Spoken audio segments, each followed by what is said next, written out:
ഈ വചനം നമ്മുടെ ജീവിതത്തെ വ്യാഖ്യാനിക്കണം. ഇപ്പം എനിക്ക് തലപൊക്കി പിടിക്കാൻ പറ്റാത്തൊരു സങ്കടമായിരിക്കാം, ഒരു വേദനയായിരിക്കും, ഒരു നാണക്കേടായിരിക്കും, ആൾക്കാരെ ഫേസ് ചെയ്യാൻ പറ്റാത്തൊരു സിറ്റുവേഷനിൽ നമ്മൾ നിൽക്കായിരിക്കാം. വാട്ടവർ എന്തെങ്കിലും ആണെങ്കിലും ഈ വചനം, ഇപ്പം ഈ കേട്ട വചനം, ഒരു വചനം ഈശോ നമുക്ക് വെറുതെ തരത്തില്ലല്ലോ.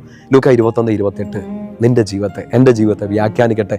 നിങ്ങൾ ശിരസ്സുയർത്തി നിൽക്കുക. പരിശുദ്ധാത്മാവ് നിങ്ങളോട് പറയാം, റൈസ് യുവർ ഹെഡ്. എന്തു സങ്കടമാവട്ടെ, എന്ത് വേദനയാവട്ടെ, ഇന്നിപ്പോൾ ഒരു എന്നാ ചെയ്യേണ്ട, മടുത്തു കർത്താവേ, എങ്ങനെയെങ്കിലും കിടന്നാൽ മതി, എങ്ങനെയെങ്കിലും എഴുന്നേറ്റാൽ മതി എന്നൊക്കെ ഉള്ള ചിന്തയായിരിക്കാം. നിങ്ങൾ ശിരസ്സുയർത്തി നിൽക്കുവിൻ. ഇനി വചനം കേട്ട ഈശോയുടെ പ്രിയപ്പെട്ട മക്കൾക്കെല്ലാം കുഞ്ഞു വചനമാണ്, കുഞ്ഞു കാര്യമാണ്, വലിയ വ്യാഖ്യാനങ്ങളില്ല. പകരം ഈ വചനം നിങ്ങളുടെ ജീവിതത്തെ വലുതായിട്ട് വ്യാഖ്യാനിച്ച് നിങ്ങൾക്കൊരു ആനന്ദം തരട്ടെ എന്ന് പ്രാർത്ഥിക്കുന്നു.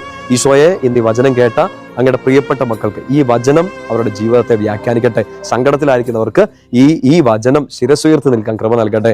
നാണം കെട്ടുപോയവർക്ക്, സങ്കടപ്പെട്ട് കണ്ണുനീരിൽ കുതിർന്ന് നിൽക്കുന്നവർക്ക് ഒന്ന് ഉയരാൻ, ശിരസ്സുയർത്തിപ്പിടിക്കാൻ ഈ വചനം അവരുടെ ജീവിതത്തെ വ്യാഖ്യാനിക്കട്ടെ. പിതാവിന്റെയും പുത്രന്റെയും പരിശുദ്ധാത്മാവിന്റെ നാമത്തിൽ ആമേൻ.